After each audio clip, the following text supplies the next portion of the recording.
Court کے فیصلے کو مسترد زبانی کلامی کرتے رہیں، اس سے کوئی فرق نہیں پڑتا ہے، لیکن حکومتیں کبھی عدلیہ کی جو ہے فیصلوں کو مسترد نہیں کیا کرتی ہیں۔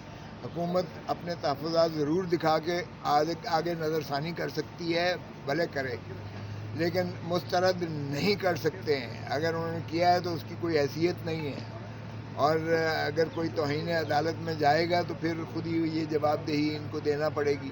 جہاں تک تعلق ہے توثیق کا کہ جوائنٹ سیشن سے کوئی قرارداد، ریزولوشن قرارداد منظور کروا لیں گے، تو اس قرارداد کی قانونی آئینی حیثیت نہیں ہوتی ہے۔ دیکھیں آئین میں بڑا واضح طور پر ہے، اور پھر دوسری بات یہ میں حیران ہوتا ہوں کہ کس چیز پر آپ جو ہے وہ کریں گے۔ کیا کوئی کہہ سکتا ہے کہ 90 دن سے متجاوز جو ہے ڈیزالو ہونے کی صورت میں الیکشن آئین میں اجازت دیتا ہے؟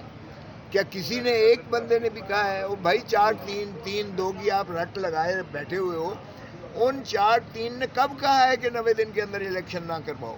وہ تو ایک تکنیکی بنیاد پر تھا کہ کیا سو موٹو ڈائریکٹ جو ہے سپریم کورٹ کو اس معاملے کو لینا چاہیے، جب دو عدالتیں عالیہ میں ایک معاملہ وہی زیر تجویز ہے تو کیا لینا چاہیے یا نہیں لینا چاہیے، اتنی سی بات تھی، اور اس بات پہ وہ ریکیوز کر کے علیحدہ ہو گئے بینچ سے۔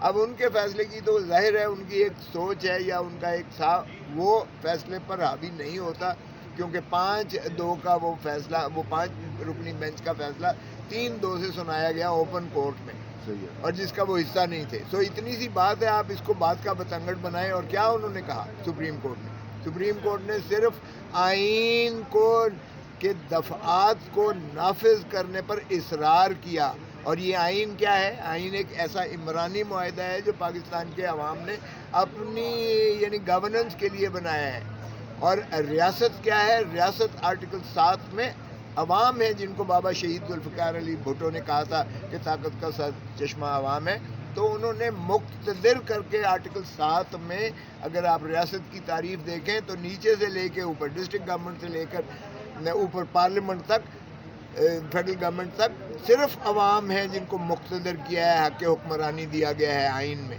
اور آرٹیکل 5 میں لکھا گیا ہے کہ وفاداری ریاست کے ساتھ یعنی عوام کے ساتھ ہر ایک پر واجب اور لازم ہے، اور تابعداری آئین کی ہے۔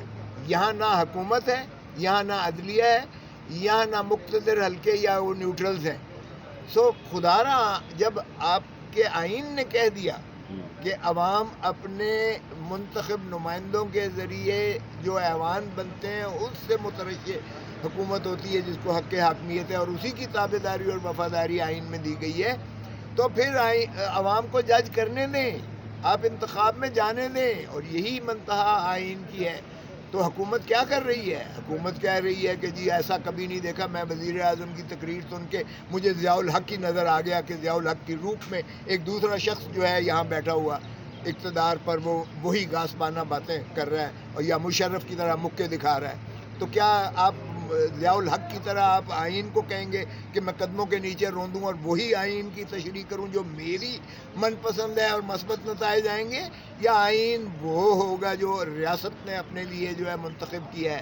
ریاست کا مطلب عوام ہوتی ہے، تو عوام کی تضحیک نہ کرے یہ حکومت، یہ تو عوام کی تضحیک ہے، یہ آئین کی تضحیک ہے، یہ ریاست کے ساتھ کھلواڑ اور مذاق ہو رہا ہے۔ یہ تو کہتے ہیں آئین کے ساتھ کھلواڑ ہو رہا ہے، آئین کے ساتھ کھلواڑ آپ کر رہے ہو، آپ کر رہے ہو، عدالتیں نہیں کر رہی ہیں۔ سپریم کورٹ کو اتنا مت چھوٹا کرنے، پوری قوم سپریم کورٹ کے پیچھے ہے، پوری وکلا برادری سپریم کورٹ کے پیچھے اور آئین کے پیچھے۔ کوثر صاحب یہ بتائیں، یہ جو سپریم کورٹ نے ڈیٹ دی ہے الیکشن کی، کیا سپریم کورٹ؟ دیکھیں سپریم کورٹ نے کوئی تاریخ نہیں دی ہے۔ سپریم کورٹ نے جب 1 مارچ کو فیصلہ کیا تھا تو انہوں نے کہا تھا کہ 90 دن کے اندر، اور چونکہ کچھ بہت وقت گزر چکا تھا تو انہوں نے کہا بیئر منیمم اس سے ڈیویشن، بیئر منیمم کا مطلب ہے 2-4 دن اگر آگے ہوتے ہیں تو جو آپ نے شیڈیول دینا ہے اس کے تحت اجازت دی تھی۔ اور انہوں نے کہا صدر پاکستان سے مشاورت کرنے کے بعد الیکشن کمیشن آف پاکستان تاریخ لے صدر سے، صدر صاحب نے 30 اپریل کی دے دی تاریخ، 1 مارچ کو فیصلہ ہو گیا۔ اب جو دوسرا یہ اب ریسنٹ فیصلے کی بات کر رہے ہیں، یہ تو اس کے تسلسل میں تھا کہ 8 اکتوبر کی جو ہے الیکشن کمیشن نے اٹھا کے ڈیٹ ماری۔ تو کیا سپریم کورٹ یہ کہتی کہ صدر پاکستان کی دی ہوئی تاریخ کو الیکشن کمیشن بدل سکتی ہے؟ یہ آئین اجازت نہیں دیتا، نہ ہی الیکشن کمیشن کو یہ اختیار تھا، اور سپریم کورٹ نے یہی کہا ان کو اختیار نہیں تھا. لیکن 14 مئی اس لیے دیا کہ وہ 6 جو ہے مراحل کی حد تک امپلیمنٹیشن ہوئی تھی. وہ جو سپریم کورٹ کا پہلا فیصلہ تھا اس کے 6 مرحلے طے ہو گئے تھے.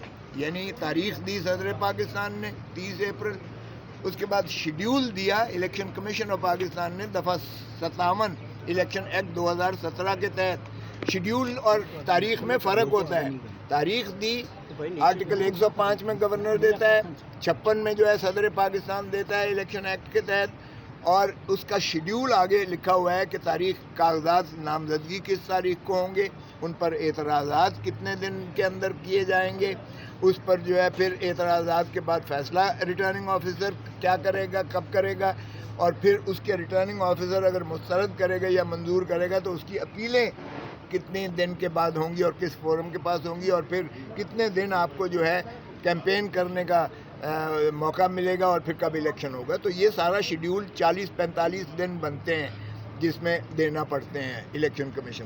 تو الیکشن سپریم کورٹ نے کوئی تاریخ نہیں دی، معاف کیجیے گا، یہ وہی شیڈیول جو ہے وہی جو ہے 30 کا. اب یہ انہوں نے جو 14 مئی تک کیا ہے، مرحلہ 6 سے آگے جو ہے انہوں نے تاریخوں کو، وہی تاریخیں جو الیکشن کمیشن نے دی ہوئی تھی شیڈیول کی، ان کو اسی طریقے سے جو وقت یہاں ضائع ہوا ہے ان کو صرف ایڈجسٹ کر کے اور 14 مئی کو دیا ہے. تو یہ غلط فہمی ہے کہ سپریم کورٹ تاریخیں دے رہی ہے، یہ غلط فہمی ہے کہ سپریم کورٹ کوئی جو ہے وزیر خزانہ کا اختیار کیا ہے. یہ 220 میں الیکشن کمیشن کے تابع ہیں سب ادارے، اور یہ 1 مارچ والے فیصلے میں لکھ دیا گیا کہ جو الیکشن کمیشن کے تقاضے ہیں وہ تمام وزارت خزانہ پیسہ فراہم کرے گی. وزارت دفاع جو ہے رینجرز یا ان کو جو عسکری سیکیورٹی کے لیے مطلوب ہوں گے، وزارت داخلہ جو ہے انٹیریئر منسٹری وہ پولیس فورس یا جو ان کو پرسنل ضرورت ہوں گے وہ دے گی، اور وزارت قانون کو کہا گیا انصاف کو کہ جو returning officers, presiding officers, judicial officers کی ضرورت ہوگی وہ فراہم کرے گی. اور یہ آرٹیکل 220 کے تحت الیکشن کمیشن کو مضبوط کر کے دوبارہ اعادہ کیا ہے ان چیزوں کا صرف. اور اس لیے یہ غلط فہمی نکال دیں کہ جی سپریم کورٹ نے سارے حکومتی اختیارات بھی لے لیے ہیں. اور یہ جو بار بار کہہ رہے ہیں، میں حیران ہوتا ہوں، آپ لوگ بھی اس کی ایسے مشتہری کرتے ہیں. ایک مفرور شخص جو لندن میں بیٹھ کر جو سزا یافتہ ہے، جو نااہل ہے، اس فیصلے کے تحت بھی جو الیکشن کمیشن نے سزا کی ہے، اور سزا یافتہ جو عدالتی مفرور ہو، فیوجیٹو فرام لا اینڈ جسٹس ہو، دنیا میں ساری جو اس کا بیان بھی کوئی نہیں دیتا ہے.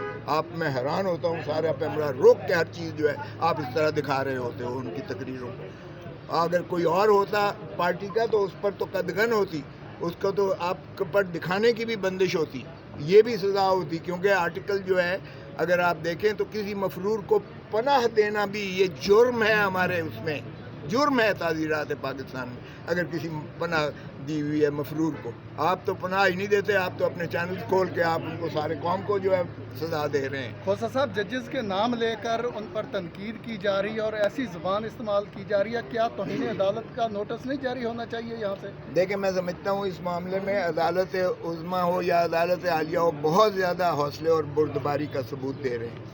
وگرنہ آپ بالکل ٹھیک کہہ رہے ہیں، ان کو پابند سلاسل ہونا چاہیے. جو عدالت عظمیٰ کی توہین کرتے ہیں اس طرح سے نام لے کے فوٹو لگا کر، اور وہ کہتے تو ہیں کہ جی یہ ان کا لاڈلا ہے، لاڈلی تو مریم بی بی خود ہیں جو 24 گھنٹے ان کو جو ہے اعلان تان کرتی ہیں نام لے کر اور تصویریں دکھا کر. لیکن میں سمجھتا ہوں سپریم کورٹ کو نہیں چاہیے کہ ان معاملوں میں یا ہائی کورٹ ان معاملوں میں الجھے یا اس معاملے میں ان کو سیاسی شہید بنائے. ان کو قوم خود فیصلہ کرنے دیں، لوگوں کو فیصلہ کرنے دیں کہ کیا اس بات کی کوئی اہمیت ہے یا نہیں ہے. عدالت کو بڑا جگرے کا ثبوت دینا چاہیے. عدالت نے اپنا فیصلہ آئین کے مطابق دے دیا. آئین کو نافذ کرنے میں ہی پاکستان کی سلامتی اور پاکستان کی بقا اور پاکستان کی ترقی اور ترویج ہے. اگر آئین کو آپ نے منہدم کر دیا تو اس ملک میں افراتفری ہوگی، خانہ جنگی ہوگی، اور خاکم بدہن ہمارا بہت زیادہ نقصان ہوگا. سر جی یہ بتا دیں کہ پنجاب کے حوالے سے جو انتخابات کا فیصلہ ہے، اگر حکومت اس پر عمل درآمد نہیں کرتی ہے اور عدالت کی جانب سے توہین عدالت لگتی ہے تو گھر کون کون جائے گا؟ دیکھیں، بڑا سادہ ہے. سپریم کورٹ نے اب کوئی ابہام نہیں چھوڑا ہے اس کو. سپریم کورٹ نے کہہ دیا ہے کہ 10 اپریل تک جو ہے وزارت خزانہ سے الیکشن کمیشن جو ہے